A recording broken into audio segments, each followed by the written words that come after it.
Hi, welcome to Angel's Nook, where anything can be a canvas for creativity if you invest the time to learn the techniques. Make sure to check the description for our videos because the links to all the HTP products will be there for you to make it easy to find the things you need to recreate the project. I picked this mermaid up after Christmas last year. She is a cute coastal Christmas piece, but she has damage on her. There's a piece broken here, there's a crack down her, and whatever mold she was brought out of was a very poor mold. There's rough areas all over her, and there's areas where I'm literally going to need to use some small chisels to cut in myself to put the scales back on the lower half of her. Sorry about that.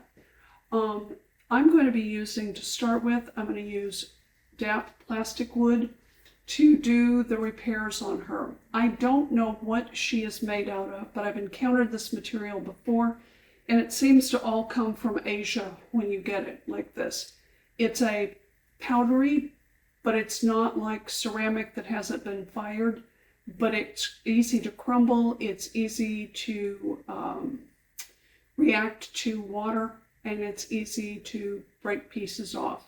She's got a variety of areas that are damaged, including a piece down on the bottom of this shell that I'm not sure why they painted green. But anyway, that area I'm not going to repair because I'm just going to consider that as when I paint the shell realistically, I'm going to be looking at it and saying a lot of shells have chips out of them when you find them.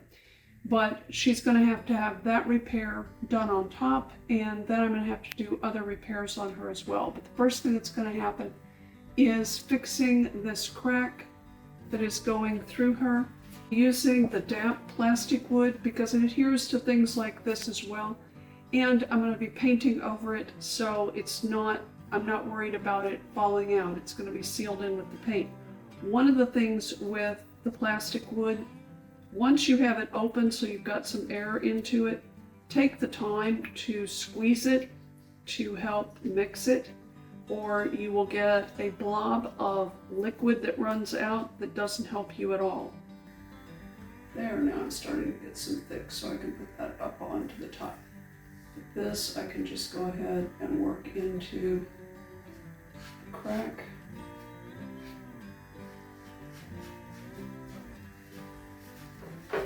And it helps to work back and forth across the crack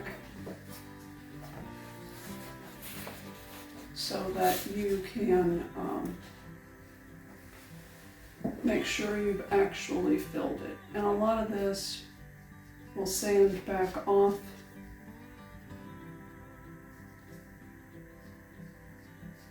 When I go back to work on this.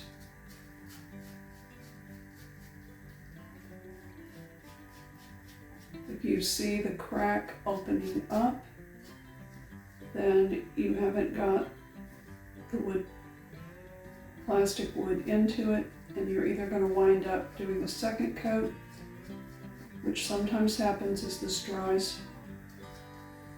But if you can get it in the first coat, that's less work for you. And then I have a piece here. While this is wet, I'm going to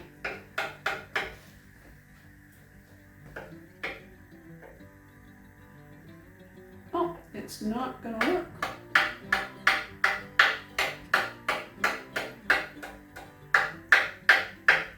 So this is going to have some work, probably with a little bit of a drill, to get so that I have pieces like this in here as well. But I'm going to try adding just a little bit over this smooth spot right here and see how it dries. I might get lucky, and it might be where it's going to be able to let me get some texture on it when I put the final colors that I want on here.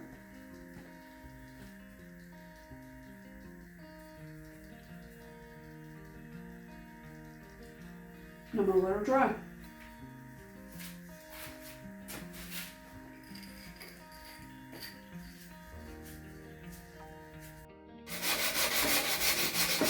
Because this isn't even a roughness you can attribute to maybe being grains of sand. It's just a sloppy mold.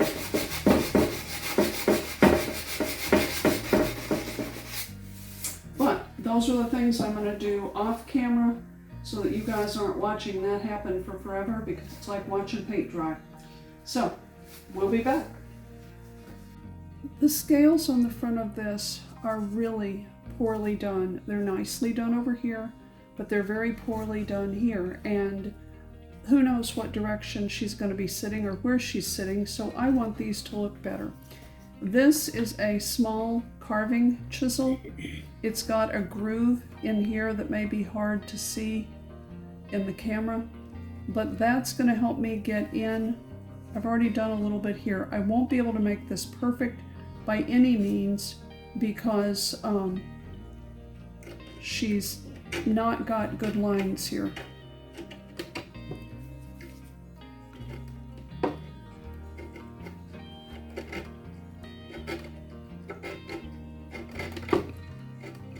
And I'm not going to do many of these because I really need a better angle, and I need her braced much better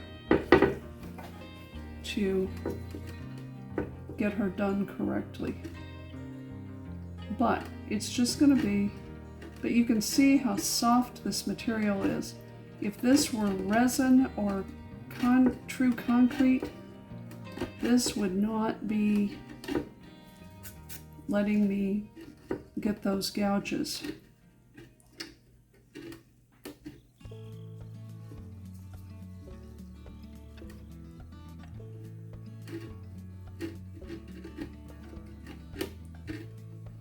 But at least when I paint her and I highlight her scales,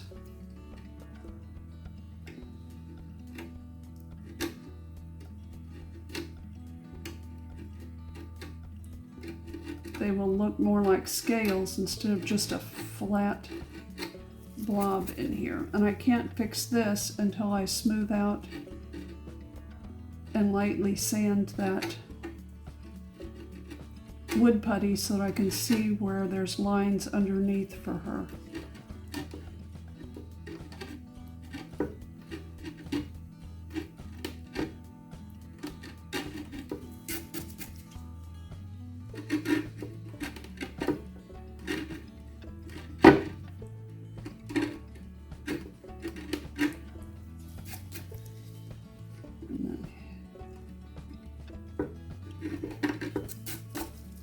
You can see this is starting to come in more like these pieces, and some of them I just won't be able to fix very well.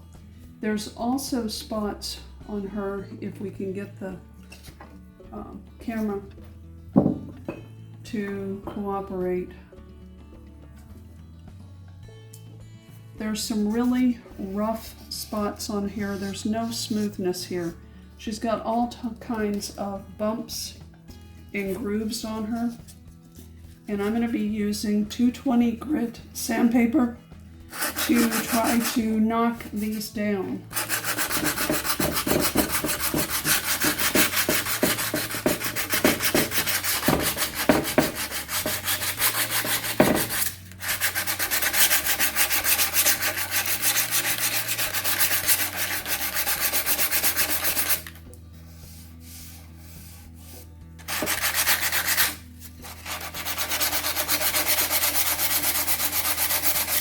If I had paid attention to how rough she was, I might not have bought her. But she was clearanced really low, so with a little work, she's going to be pretty.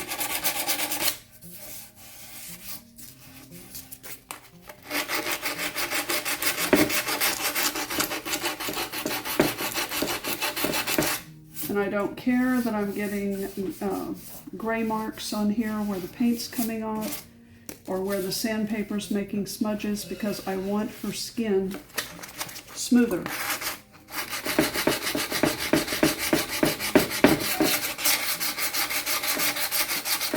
Because this isn't even a roughness you can attribute to maybe being grains of sand. It's just a sloppy mold.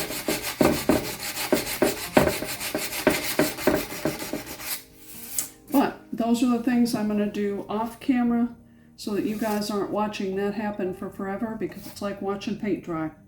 So, we'll be back.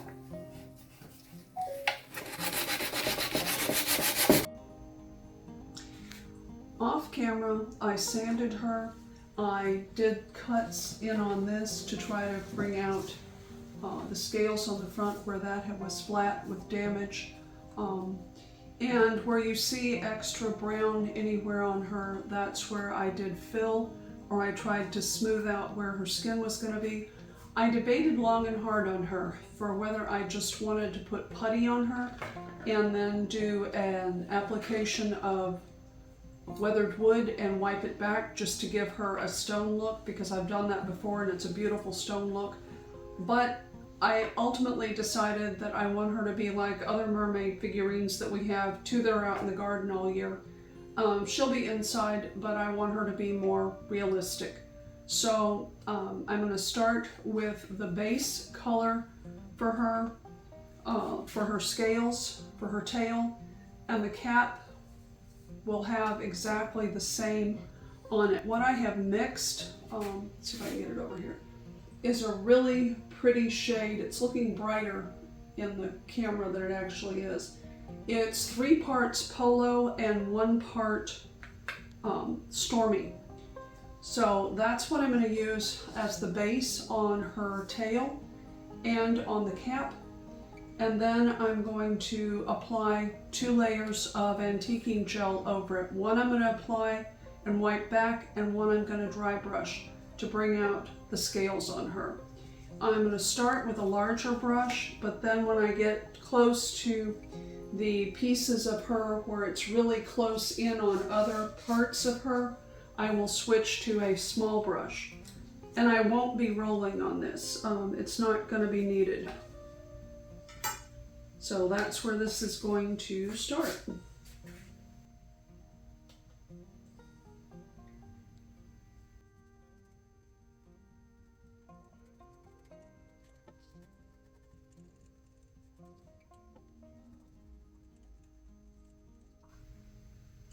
I'll come up here so that you can see how you have to work to get, you have to wiggle the brush. And I'm using the tips of the brush to get up close to where I want to avoid as much as I can getting into the hair, because I don't want to have to do multiple coats to cover over that.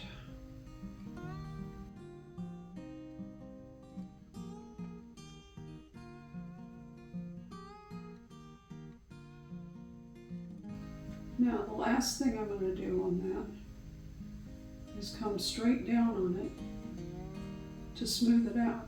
I don't want to see swirly like I was doing with the brush. And I also, you can see it's wanting to lift off. The other thing I didn't tell you is not only was she repaired and cleaned, well actually she was sprayed with shellac first and then cleaned with deglosser. You definitely don't want to try to degloss the fill that you've put in. It will lift it out.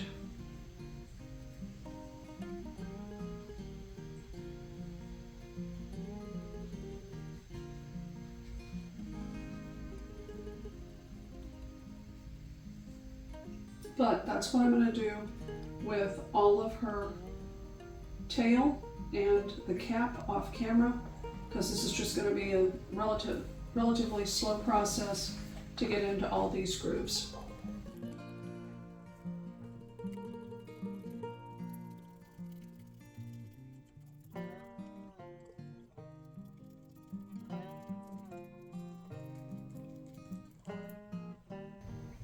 The reason that I am working on just the scales of her first, and then I'll go ahead and do the cap as well, but it's because this antiquing gel that I'm going to be using, Pearl, has an iridescence and a shimmer to it that I don't want to get on her skin or her hair or the shell when I paint it.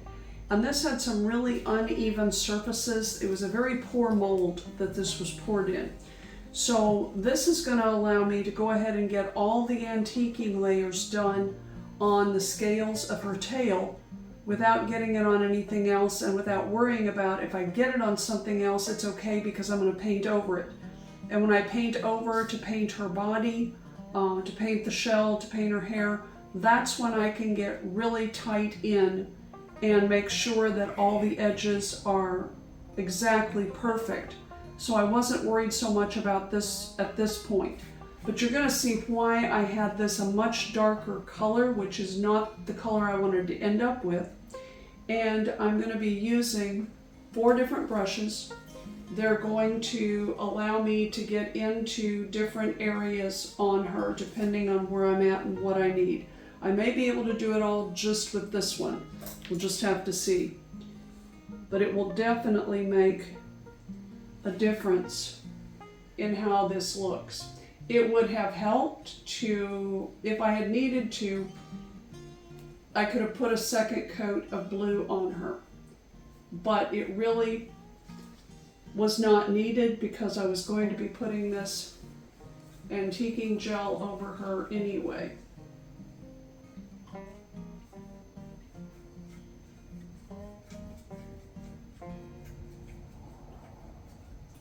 I'm going every which way just to get that down into all the grooves. And part of this is where I had to redo the grooves that were there, and some of it was soft and some of it was so hard that it was not easy to get down in there. So I decided I'm going to do the best I can and not bite this. The second thing I'm going to do with this is I'm going to lightly come over this, going up and down.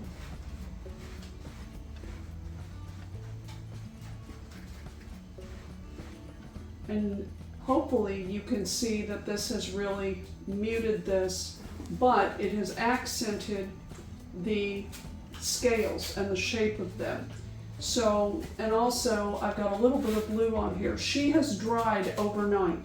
If I had put this antiquing gel on this when it was dry to the touch, it would have reactivated the paint and I would have blue smeared all into this antiquing gel. So this is what I'm going to do with the rest of her, the tail, and then we'll readjust the camera and I'll show you doing the hat. The underneath side of her tail has already had this applied to it, but I wanted to show you that when you're dealing with something smooth like this, you want to follow the lines of it. Now, if I were going to dry brush across this, I would just be hitting the edges like that, but I want this entirely covered. I don't want to just highlight the top.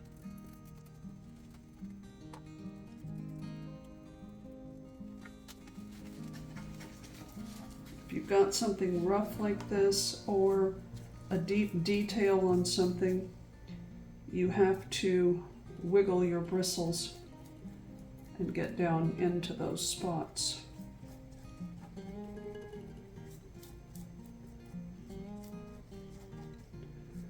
This has open work time in it, but it dries way faster than you think. So you don't want to do a big area. Like I couldn't have done all of her and then come back and try to wipe back. It's just not going to happen. At that point, you'd have to mist it with water and you'd have to really, really scrub hard to get it off.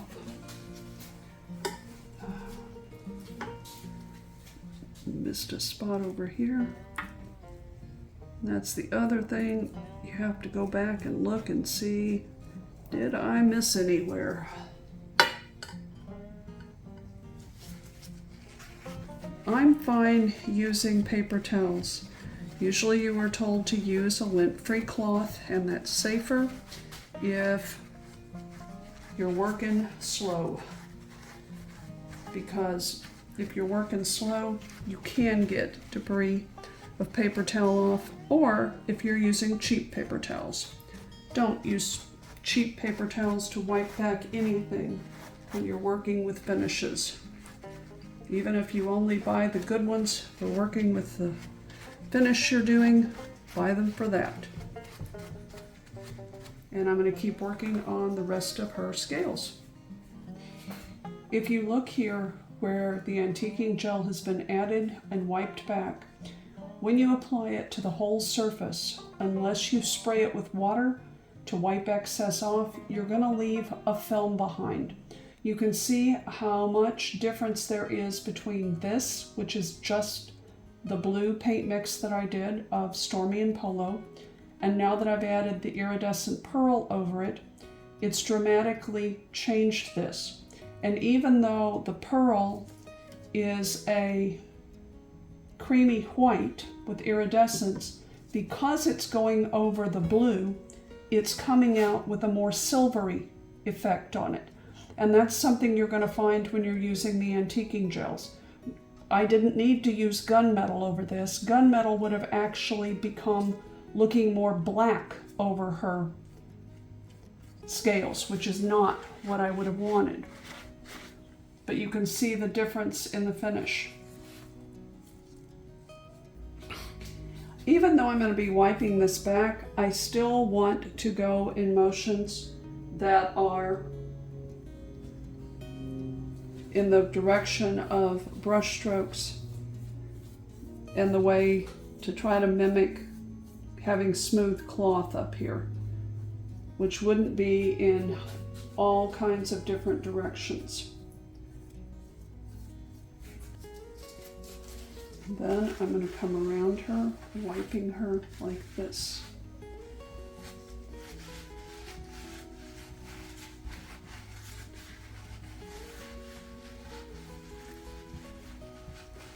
I just want a thin glaze on her hat. I just want to mute it down so that it's not that deep dark blue. And I may come back and add more onto her.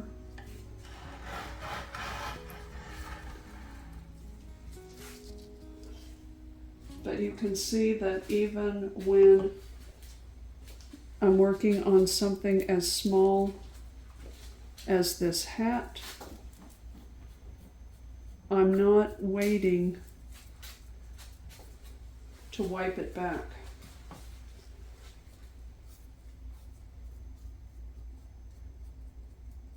Which is how it's really easy, if you wait to wipe back, it's really easy to wind up with a very splotchy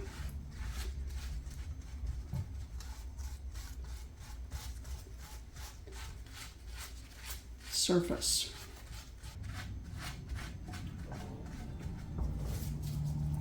I don't have very much left on here,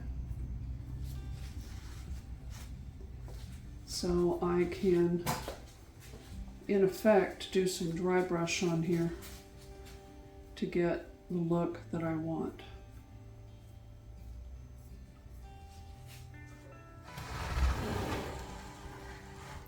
That's the same thing I want to do here. I haven't dipped back into the antiquing gel.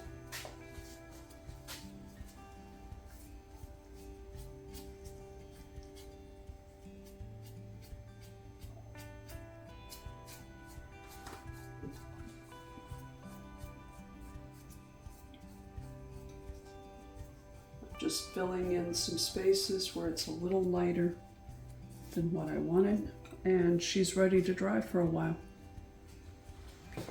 When I was putting the blue on here originally, I wasn't super careful getting into all the edges. I tried not to get way out on this shell, but I really wanted to get the edges of all of her tail completely done.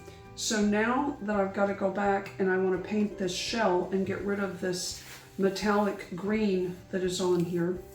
I need to start with a very, very small brush. It's about a 1/4 inch, so that I can get really tightly into these spots and leave a really clean edge. You can see there's a little bit of blue here that I covered with the metallic. I want to get into that and leave a completely clean edge. Then I can use a larger brush to get the main areas of this. But the detail brush is what I need to start with this.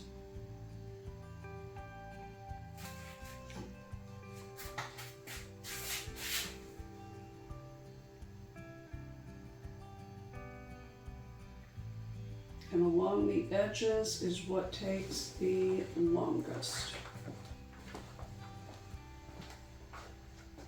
And this is probably because of having to use the small brush. It's probably going to take 2 coats to get this fully covered.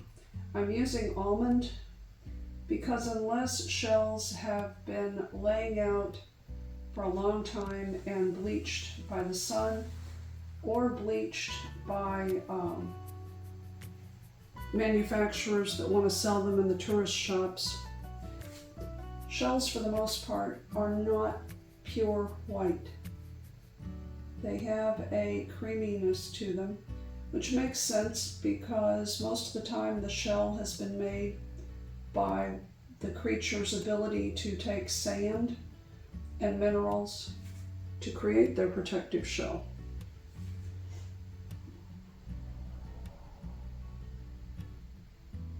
This angle to this brush helps me maintain where I want it to be as well.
And for the next stage of this is a 1/2 inch angled brush.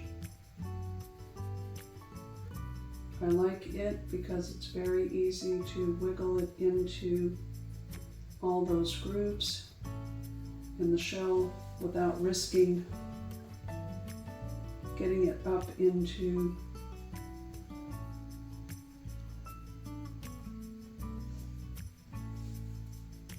the edge of the mermaid.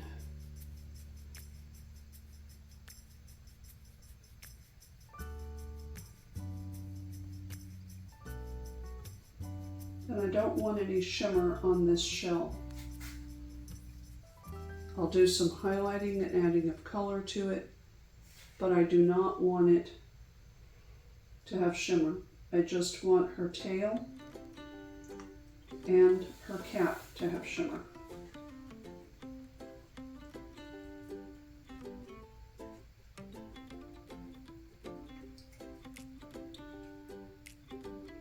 This is what I'll continue doing, going around to get the rest of this shell painted.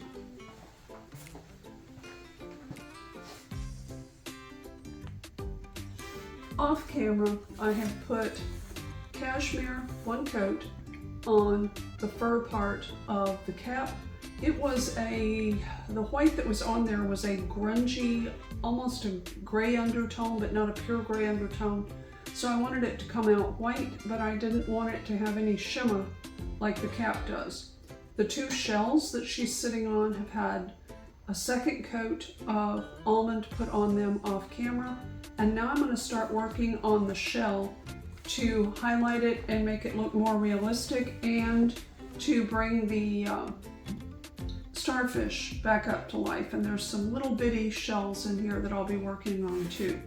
But the first thing I'm going to do, because I want to brighten this a little bit, is I'm going to be adding some cashmere on here to highlight this and kind of bring it, get some lightness to it.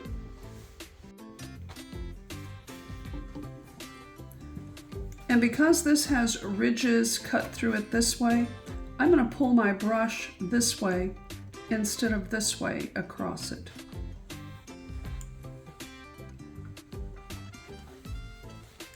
And I'm using the flat side of my brush.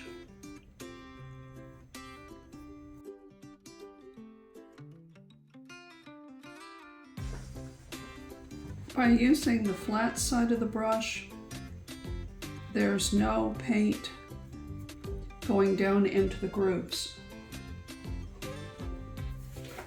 So it's creating highs and lows on here. And I'm not putting any on the starfish, and the teeny tiny shells I'm not putting any on because I'm going to make those darker.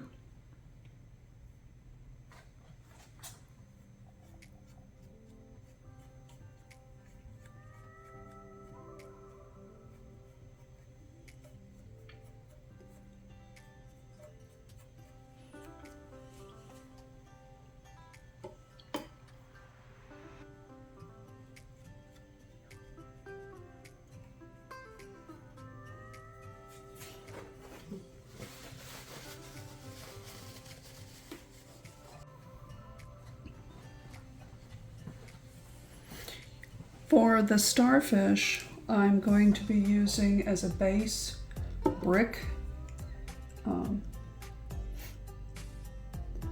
And if you work quickly,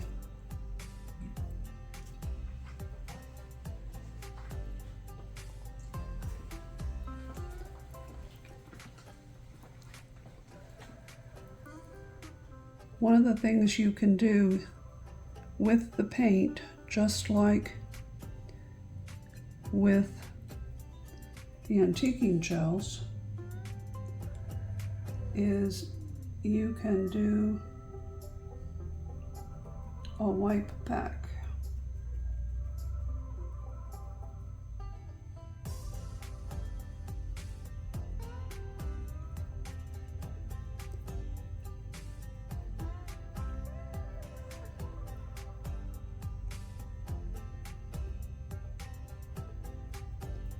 I want this color deep down in here.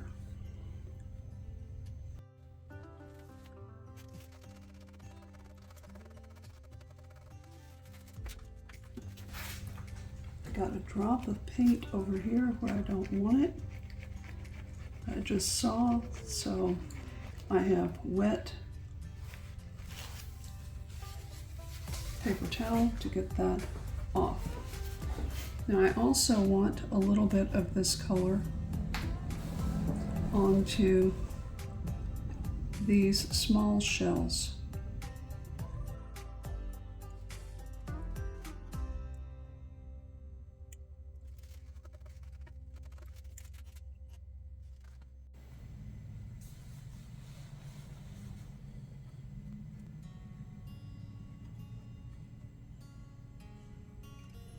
There's very little paint on the brush so that I can get across it.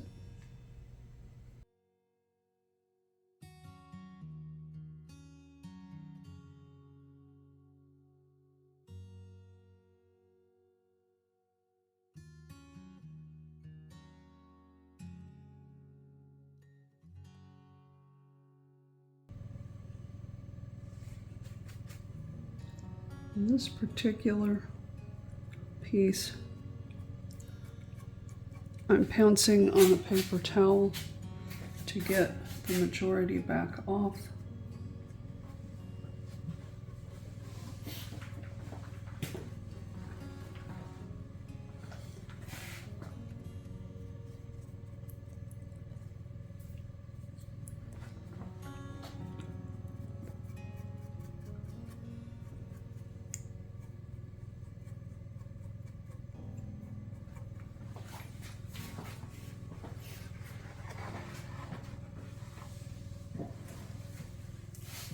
I'm going to add a little bit of saddle to add some variegation of color and some highlights on the starfish.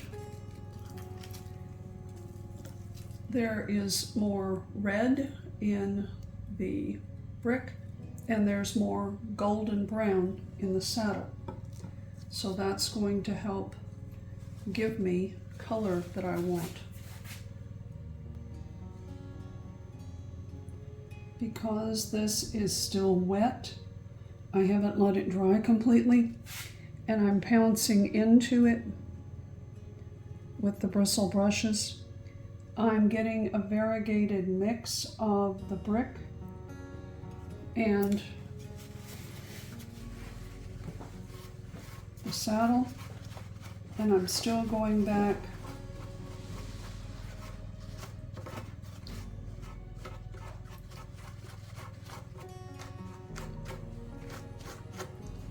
to rub off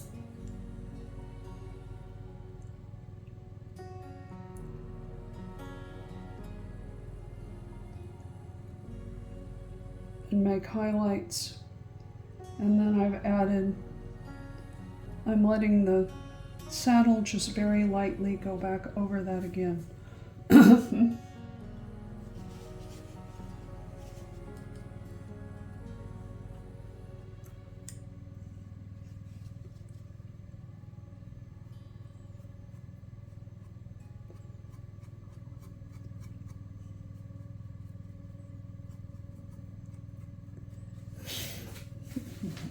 And layering saddle over the brick to give a little bit more natural tone to the colors that I've added to this shell.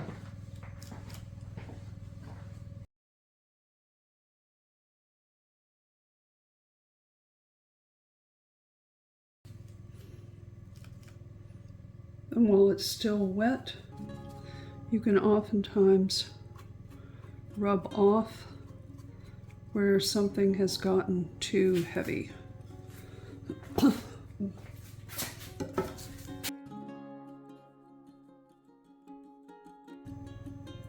And that's got her base finished. And the next thing I will do after that dries, so I have something to hold on to, is I will start working on her flesh tones. The scales on her are still not finished. They have another layer of antiquing. But right now I want to do the first coat of color for her for flesh tone. And what I have mixed is 2 parts of tapestry and 1 part of almond. It's not the final color she'll have, but it will work as a good base coat. And I'm using a teeny tiny 1/4 inch angled brush to get into the boundaries of where her skin is and where the hair is.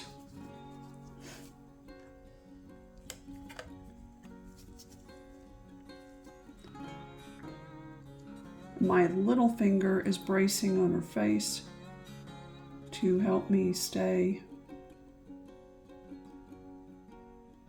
right along where I want to be. It gives me something to press against to line up my brush.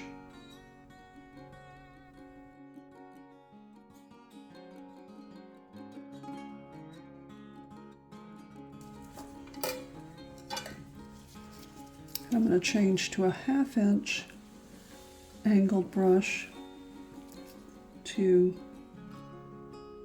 pull down from those edges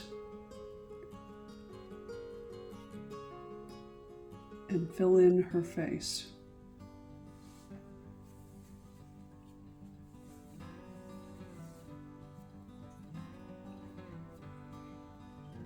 And I'm smoothing so that I don't have any lap lines on her. I'm going to go different ways here to get her filled in,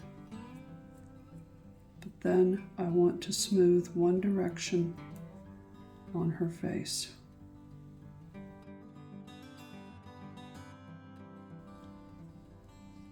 I'm not worried about her lips because they're going to get a different color on them.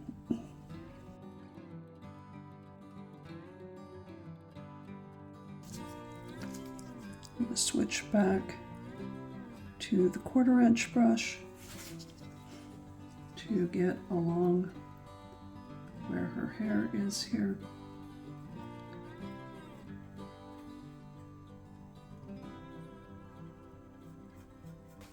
I'm going to do the same thing along all the necklace. I'm going to use the small brush to get in there, but I need to have her turned where I can see and the camera won't see that. So I will show you on this side. You kind of wiggle the brush in to get into those tight spots.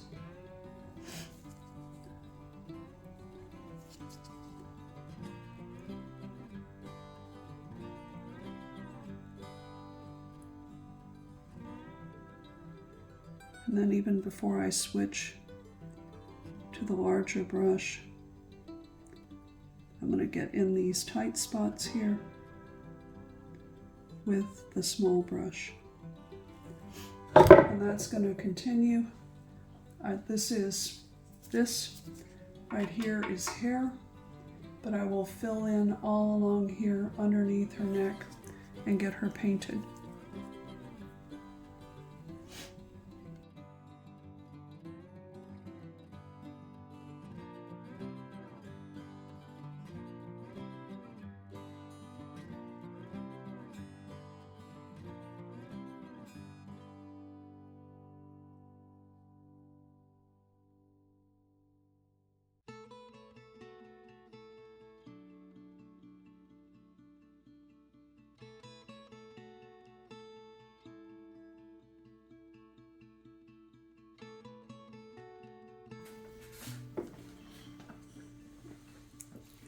You can very clearly see that she needs a second coat.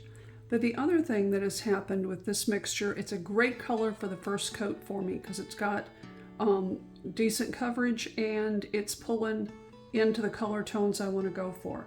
But what I have done now for the final coat on her, I have taken the 2 parts tapestry, 1 part almond, and I have added some acrylic flesh tone yellow into it. And now you can see, you should be able to see how much warmer that is. It has no gray undertone to it like it did have, and that's going to give the finished coat of color all over her, which is what I'm going to do. I'm just going to continue around her, finishing her off with this layer of color. The flesh tone on her is now the right color and is even everywhere with that extra coat that I put on there. What I'm about to do is the base coat of her hair. I've decided that I want this particular mermaid to have truly auburn, warm auburn hair. I've got another one that's blonde. I've got another one that's brunette with some red highlights in it, but that's what I want for this particular one. But this is not the color it will completely end up as. So that's what is about to happen now, is to work on getting the first coat on her hair. I have a mixture of HTP paint and my acrylics. I started with some tapestry and the vintage brown, I'm sorry, not tapestry, brick and vintage brown. And because I have some antiquing gel in this, it's gonna go over a little thinner on this first coat, but I'm okay with that because that will give me the ability to do some dry brushing on the second coat and get some variation in her hair, just like natural hair does.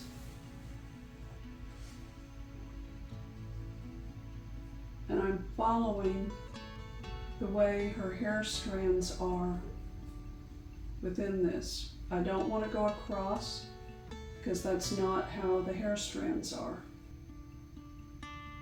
And I'm wiggling the brush to get into the little holes that were left by the mold when she was made. And depending on how this dries, this may work for what I want without doing a second coat of this color on her. Because right now, up close, it is leaving lines like separate strands of hair, which I'm liking, rather than a solid coat of paint. It's giving a more natural look. And this is basically what I'm going to be doing all over her head until I get this coat on there, because I'm going to have to tip her a lot of different directions to get all of the hair done on her. And just like I worked here along the hat edge, I will do the same thing along her face up under here, so I'm not getting it any hair that shows on this side over here. There's none up here, but there's a little bit in here close, and there's some here. I'll be reaching in with the brush to get into that area for her.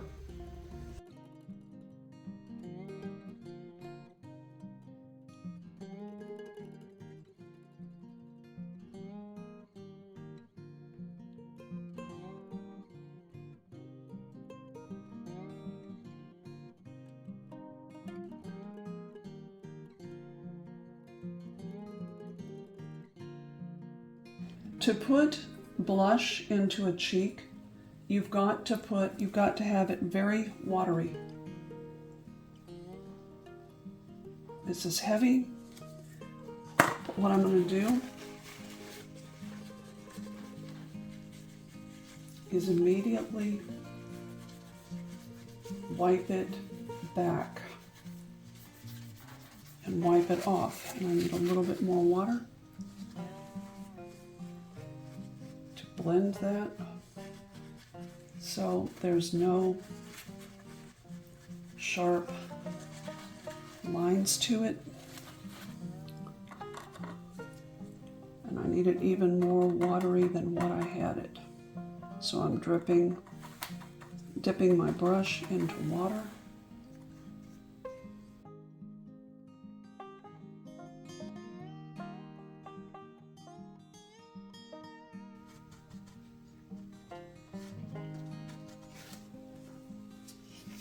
And I need to use the teeny tiny brush to get her lips.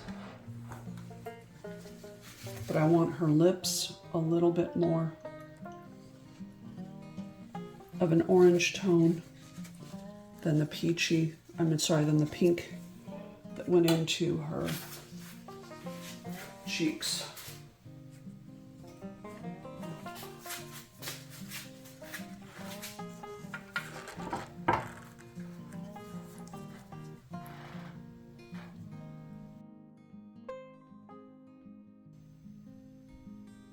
That's the color I want, but I need to have the paint heavier.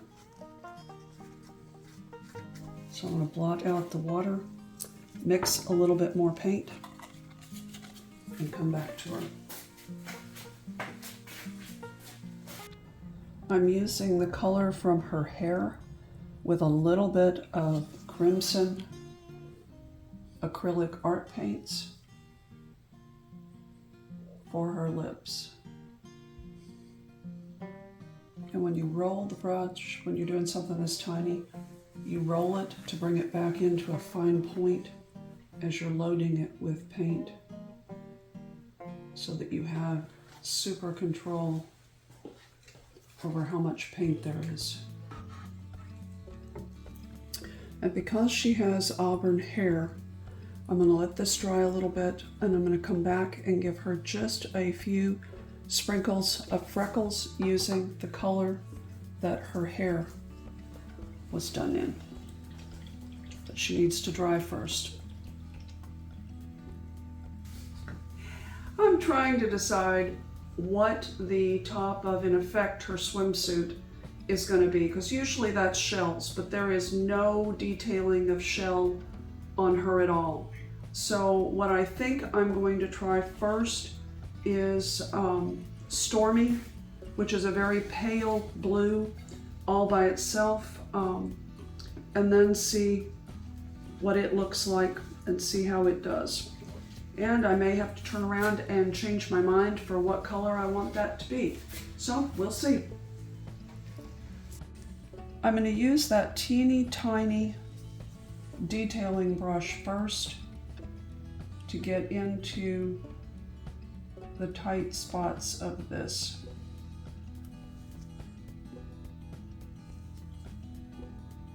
And I have no idea if one coat is going to work. I'm sorry, this is like next to impossible for me to be able to see and for you guys to be able to see and me not mess up what I'm doing. I'm bracing my hand down here. I do not want my hand just with nothing to support against while I'm doing this. That's where you're going to really create some oopses with paint.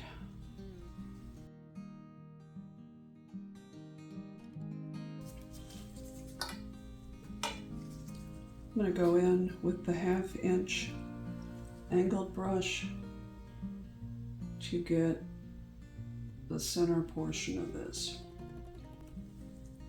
And it's definitely going to take 2 coats over this green because I'm dealing with brushes and not being able to get in there and stipple without risking getting paint where I do not want it.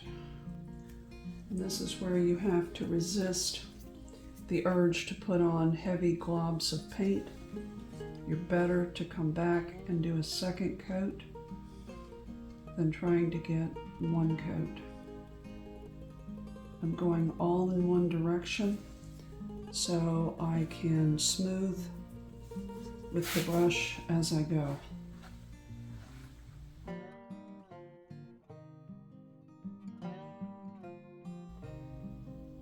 I turn my brush over because the pressure on the brush pushes paint to the upper side, and that allows me to use the paint on the brush without changing spots. It probably looks pretty much white on the camera, but I'll wait and see how this dries, but I think the Stormy by itself is going to be a very good choice on her. It's not as stark as white, and it ties back to the blue in her tail.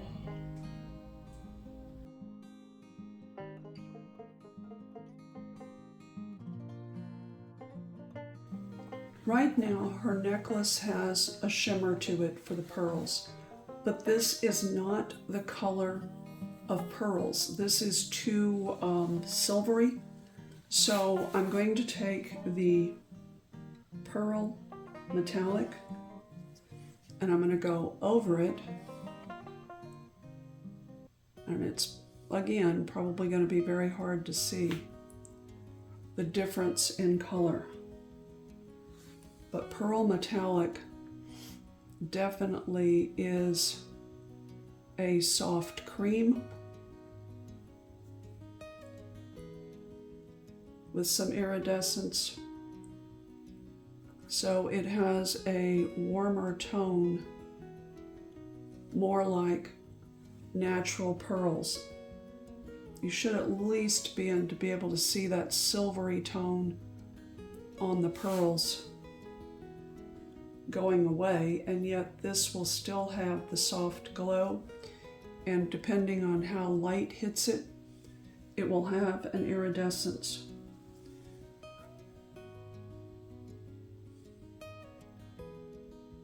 And no, I'm not wiping it back. I'm using this as a coat of finish. Since I already had white below, I don't have to worry about putting another coat on, but I do want to make sure that I get the whole thing covered. And I'm going to have to tip her different ways to get into the part that's underneath here, but you can see the process. And as that's drying, that's already looking more like natural pearls. Her hair right now, like I said earlier, is not the shade I want it to actually be. So what I'm going to be doing now is I'm going to be glazing it with the antiquing gel just to soften the red so that it comes more into a natural auburn. I'm not wiping it back right now. I'm getting in a good coat on all of this and just working with the brush. I'm allowing some of the areas to be darker, especially down in the valleys.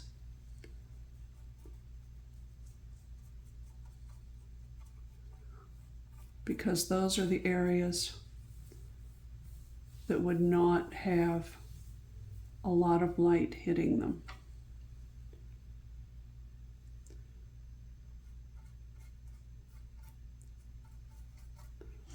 It's a thin coat, but it's making a huge difference on the tonality of her hair. And that's what's going to be done. You should be able to see this here now. She's not brassy anymore. She's got warmth to the hair, and it'll show it even more as it dries. So that's what's going to be done to all of her hair.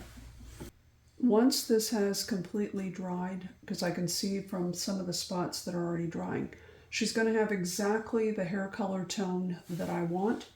It's no longer bright. It's actually almost identical to the color of my youngest daughter's hair. So she's how I want her right now, and the next thing I need to do is add the last layer of antiquing gel onto the scales of her tail. Off camera, I finished her eyebrows. I added her a little bit of eyelashing. It's really hard with how her eyes are done. And then besides the blush, I added her a sprinkling of freckles to go with her auburn hair.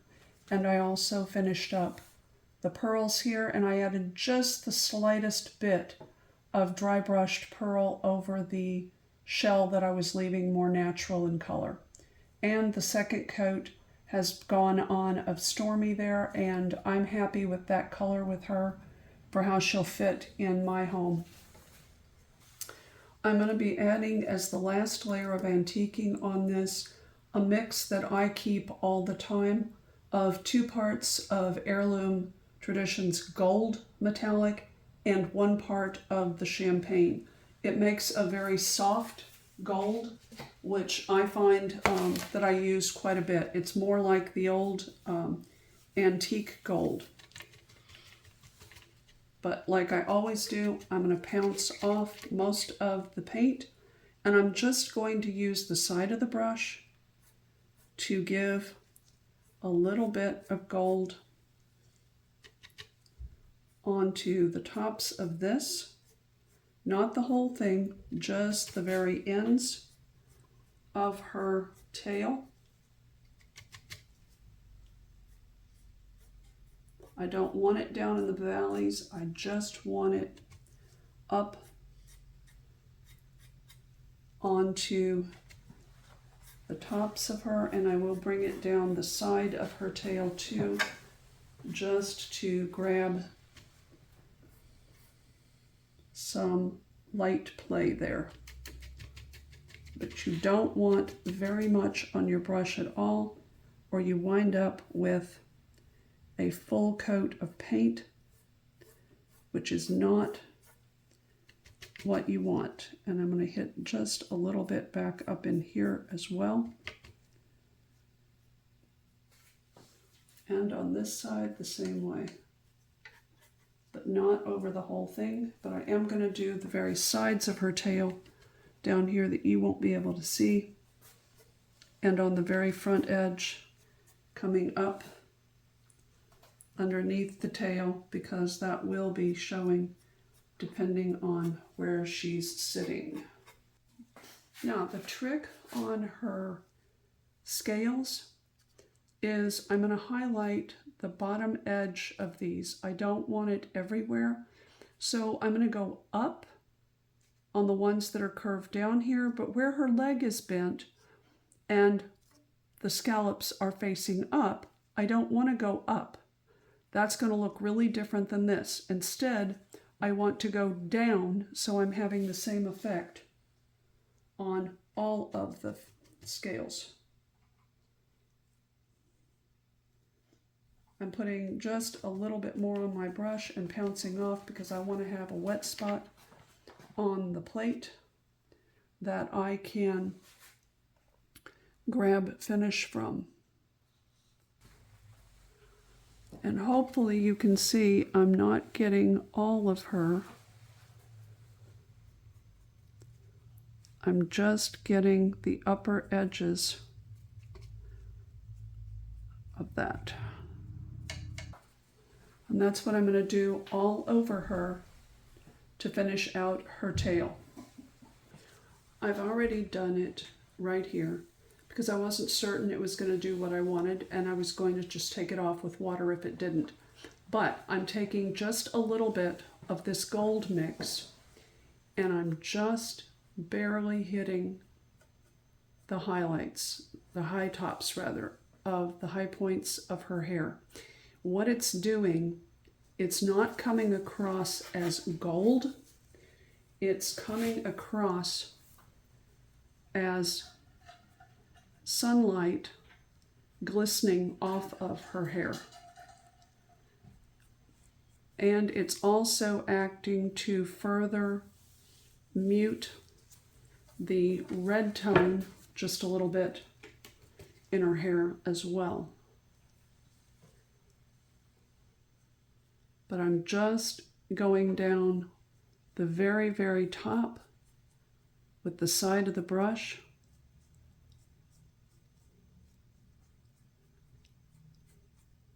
To get the tiniest amount on here. I can see it, but I have to be looking for it.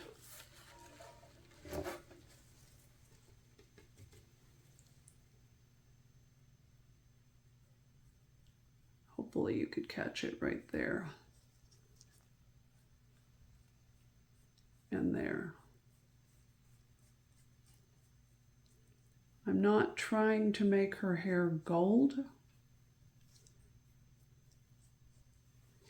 or make her look like she's had a bunch of gold thrown on her because she's for Christmas, but just to add a little bit more highlight into her hair.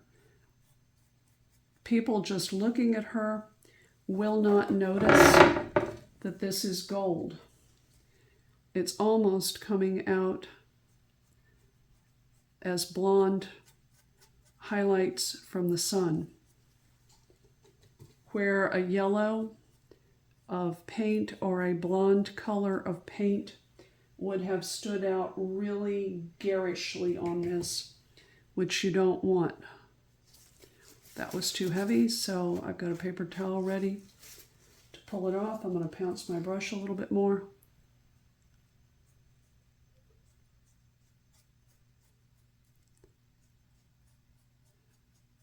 This is one of those times you need to be really careful and watch where your brush is so you don't get down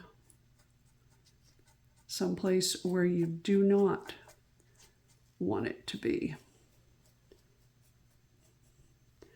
I did not put another coat of the original hair color on her. The striations made it look much more natural.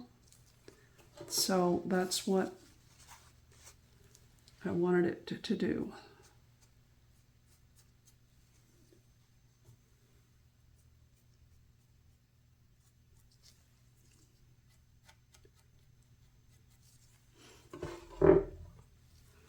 I'm going to have to tip her now, but that's what's being done to her whole head.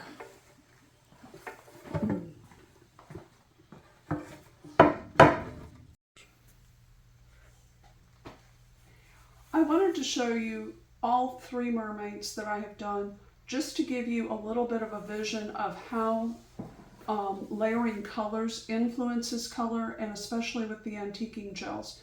If you remember on this one that I've just finished, the cap, her tail was a very dark blue. Then it had pearl metallic added over it, which is what gave it this tone. It's almost a silvery look, even though the pearl is creamy.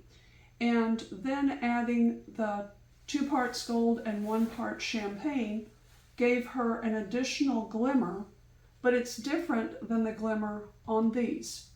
These two mermaids had Amalfi put on their tails, and then they had straight gold used to highlight them with nothing else.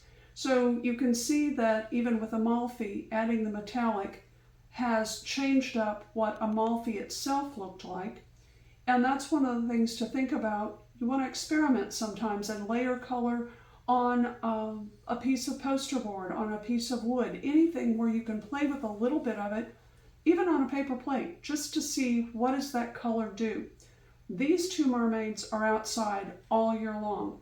So they're out on the patio and they get cleaned periodically. So they also have had added to them coats of the Krylon 3x UV clear protectant top coat on them, simply because I used art paints on them in addition to the HTP. If they were straight HTP colors and paint, they wouldn't fade at all outside or need that. But art paints can fade in the brilliant sunlight of Florida. This one, the Christmas mermaid, she's not going to go outside. She'll always be indoors. If she were going outside, I would definitely put that top coat of the UV protectant, and it's a special one by Krylon. It's not the regular clear coat. It's made for art. It's made for spraying canvases that you have painted so that light hitting the canvas over time doesn't fade out the colors in your painting. So she doesn't need that, but if she were going outside, she would definitely get it, because I have used, in addition to primarily HTP, I've used art pigments as well. And art pigments just do not hold up against the UV of the sunlight. But from taking her from where she was, damaged and not having a lot of color to her, I much prefer how she is now. And here in person, you can definitely see that the red of her hair is a true auburn. It's not red at all. So, no, I don't have a house full of mermaids, but I do like them, and they do fit with the different decor in our coastal home. So thanks for stopping by. Please hit that subscribe button and stay tuned for more videos.